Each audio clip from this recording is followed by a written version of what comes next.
Assalamualaikum warahmatullahi wabarakatuh. Sebelumnya terima kasih kepada teman-teman sudah mau mengikuti kegiatan atau acara ini. Nah, kita diskusi aja. Sebelumnya saya ingin menjelaskan tentang strategi dan model pembelajaran. Sebelumnya sini ada yang tahu nggak strategi dan model pembelajaran? Pak, Ya, dulu. ya udah. Strategi pembelajaran. Jadi dalam proses strategi pembelajaran itu kita harus memahami strategi pembelajaran, karena strategi pembelajaran itu kita harus paham poin to poinnya, rinciannya apa aja di dalam modul ayat itu. Itu dalam strategi itu harus kita memahami. Jadi seorang guru itu harus memahami pembelajaran itu. Ya, jadi itu sekian. Baik, untuk Khairul. Oh ya, kalau ditanya tadi ini Pak ya, mesti strategi Pak ya. Strategi itu bisa dibilang rancangan, desain pembelajaran apa yang nanti akan disiapkan oleh seorang guru untuk mencapai pembelajaran yang efektif. Biasanya itu dituangkan di modul belajar. Kalau sekarang, kalau dulu kan FPP, kalau sekarang modul belajar. Itu ya Pak, menurut saya. Jadi semua itu betul. Semua itu betul yang disampaikan teman-teman semua, bahwa strategi dan model pembelajaran itu adalah rancangan atau susunan agar proses pembelajaran menjadi efektif.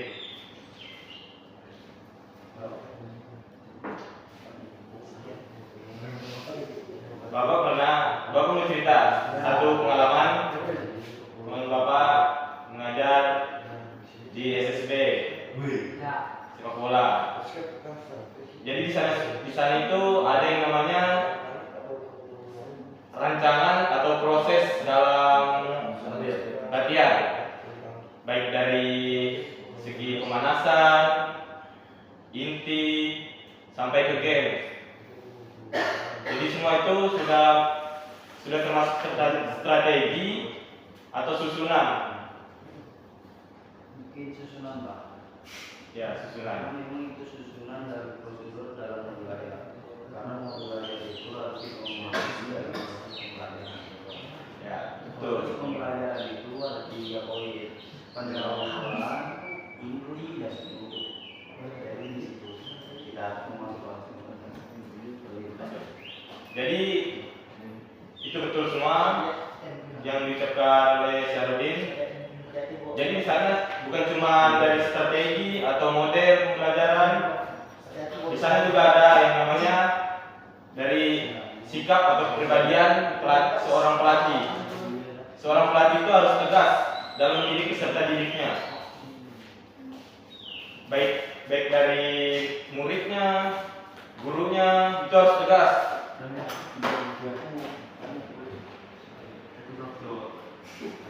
Agar nanti peserta didik itu tidak semena-mena,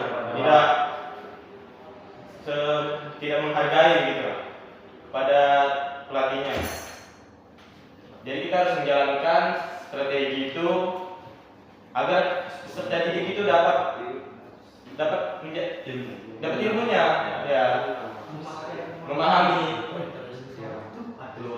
Jadi ilmu itu bukan hanya di sekolah atau di kuliah. Ilmu itu dapat kita cari dari lingkungan kita atau dari berbagai macam lah. Ya, betul. Organisasi itu termasuk ilmu. Jadi yang Bapak sampaikan tadi tentang games itu kan itu adalah kelompok tim.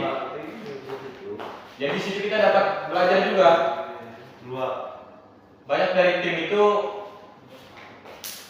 bekerja sama, dapat memberikan pendapat atau masukan pada teman-teman lainnya. Apabila tim itu tidak cocok atau tidak dapat memberikan pendapat atau masukan pada tim teman-teman lainnya, maka tim itu tidak akan jadi atau akan mengalami kegagalan.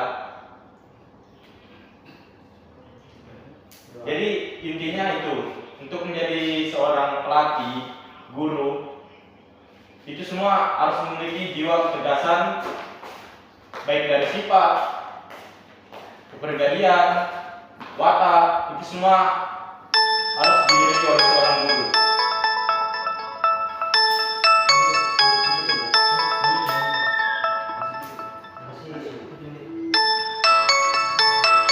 Jadi apa yang Bapak lakukan tadi? Seorang pelatih ya. Seorang pelatih itu harus memiliki jiwa yang tegas dalam mendidik peserta didiknya, agar peserta didik itu tidak semena-mena kepada gurunya atau pelatihnya. Jadi kembali ke strategi tadi, strategi itu model dan strategi dan model pembelajaran. Strategi dan model pembelajaran itu adalah suatu rancangan atau susunan rangkaian agar proses pembelajaran itu menjadi efektif. Apa tadi Bayu?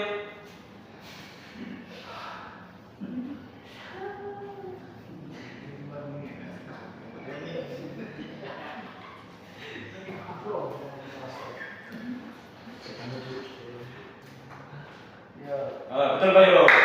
Beri Allah. Ada yang mau bertanya? Pak, nanya Pak. Ya. Silakan Bayu. Ya Pak.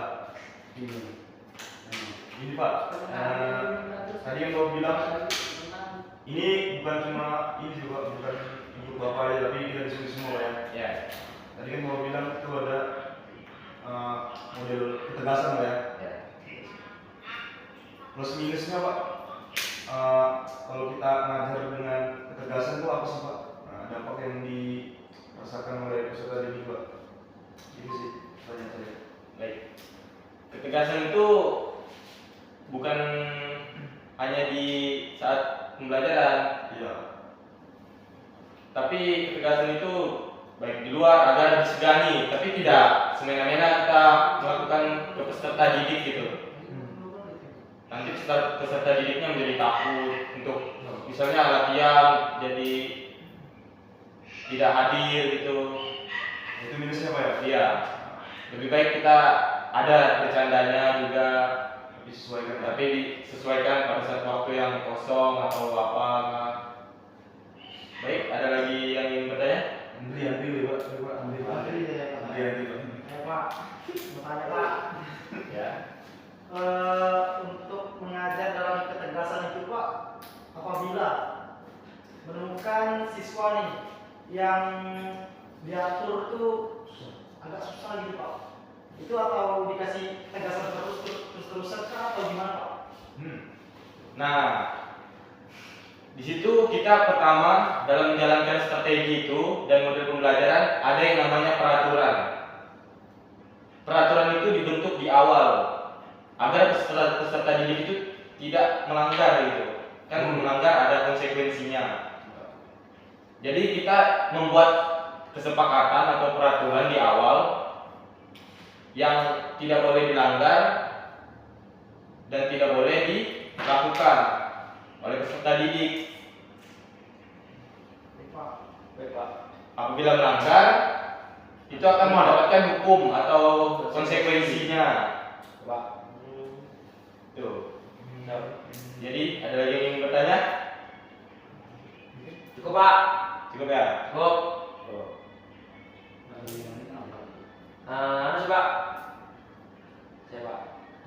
Bertanya. Ini kan kita mengajar siswa ya Pak ya. Ya. Nah, siswa ini kan punya karakteristik yang berbeda ya Pak ya. Ya. Banyak nakal kah, banyak pendiam kah. Strategi kita sebagai guru atau pendidik itu bagaimana sih Pak mengatasi siswa yang nakal atau yang pendiam ini Pak, biar bisa memperhatikan atau memahami apa yang kita kita kita lakukan. kita yang terangkan. materi yang Pertama-tama kita melakukan pendekatan pada peserta didik tersebut dulu, agar mereka juga mau cerita tentang apa yang dipermasalahkannya pada kita, agar kita dapat mencari solusinya. Bukan hanya itu sih, sebenarnya kita juga lebih mengenal peserta didik tersebut, agar peserta didik itu tidak merasa kesepian atau menjadi pendiam gitu. Pak, mau nanya Pak. Baik. Ini kan Pak, kita kan Pak untuk kurikulum yang baru nih Pak, Ya. kan berbeda dengan kurikulum yang lama. Ya. Misalnya murid-murid itu istilahnya bandel gitu lah Pak, Bandel. dari sekolahan kan. Nah untuk yang kurikulum sekarang ini, kita istilahnya sebagai guru atau peserta didik harus memiliki strategi baru Pak, karena di kurikulum sekarang itu bila anak-anak misalnya datang terlambat nih Pak, datang terlambat itu tidak bisa lagi Pak seperti kayak dulu istilahnya ya dihukum buat push up apa. Nah sekarang itu kurikulum baru itu Pak lebih seperti kita tidak bisa memberikan istilahnya hukuman kepada murid. Itu bagaimana Pak ya cara supaya kasih disiplin kepada murid-murid gitu Pak? Bagaimana Pak ya? Kalau itu lebih Seperti pembinaan aja Pak? ya lebih ke pembinaan, agar peserta didik itu tidak melakukan itu terus. Iya Pak. Memberitahu, kalau memang tidak bisa dikasih tahu, lebih baik kita panggilkan orang tuanya. Kita kasih tahu apa kesehariannya, apa yang dilakukannya, kenapa telat terus, tidak disiplin. Jadi lebih ke pembinaan Ya, secara lebih apa ya? pembinaan. Apabila mereka benar-benar tidak bisa dikasih tahu, lebih baik kita panggilkan orang tuanya atau kerabat terdekatnya. Membina dia. ya Pak. Terima kasih Pak. Baik, itu saja mungkin dari saya. Sekian, terima kasih. Ya Pak. Saya